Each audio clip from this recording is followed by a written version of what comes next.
যে প্রবাসীরা থাকতেছে হয়তোটা প্রবাসীরা মনের ভিতরে শান্তি আছে, তুমি আমার দাও।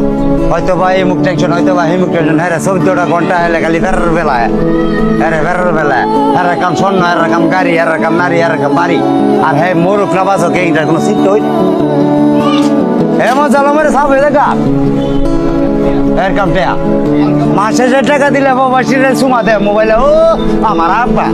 আর টাকা না দিলে ককি হ্যাঁ মাগিবাজি করছে না, মদ খা, জোয়া খেল না, টাকা যা খুঁজ মানে 2 মাস যে উসুখ বেরো লইছে, এটা তো কেউ দেখতেছে না, কেউ বিশ্বাস করতেছে না যে দিনটা খেয়ালে যাইতেছে। হ্যাঁ মাসে যে তুমি মরে যাবো আর টাকা দুঃখ দিব দেখো, বুঝছো? এরা ভালো ভালো শাড়ি কিনতে হবে, এরা বইনে জামার বেতিটা দিব, এরা এইটা দিব, মানে প্রবাসী কি ভালো আছে না খারাপ আছে এটা জিগাবার টাইমই নাই। তুমি 10 বছর 8 বছর বিদেশ, 9 বছর 20 বছর করে আইছো, আয়া যা পরিবারে যা এই লঞ্চনা যা কামাই আছে সব হেরার প্রতি ডাইলা দিচ্ছ, বাইতেছে বলতে তোমার উজোরাটা ছাড়া কিচ্ছুই নাই। তখন তুমি ফ্যামিলির থেকে কইতেছ আমার প্রেমিকটা কইরা যাচ্ছে একটা, নাহলে আমি শুনলাম কেমনে, তখন গিয়া তোর জীবনে তুই আমরা কি দিছ, তুই যেটা দিছ সেটা সংসারে টেয়ে হয়েছে না, তোরে কি করে যান তোরটা তুই বল। এমন পরিস্থিতি শিকার আমি, নাহলে আমি আজ বিদেশ করে আমার ঘরে উঠে চাল থাকতো না কেন?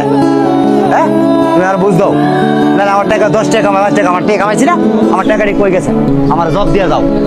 প্রতিটা প্রবাসী আমার মতো ভুল জানে না করে, প্রতিটা প্রবাসী ভাই যাতে কারোর কাছে মালিকই না দেয়, প্রতিটা প্রবাসী যার যার গুণ যারা দেয় এত লাইকাই, তাহলে দেশ হয় আমার মতন ভিক্ষা করতে পরিস্থিতি শিকারে।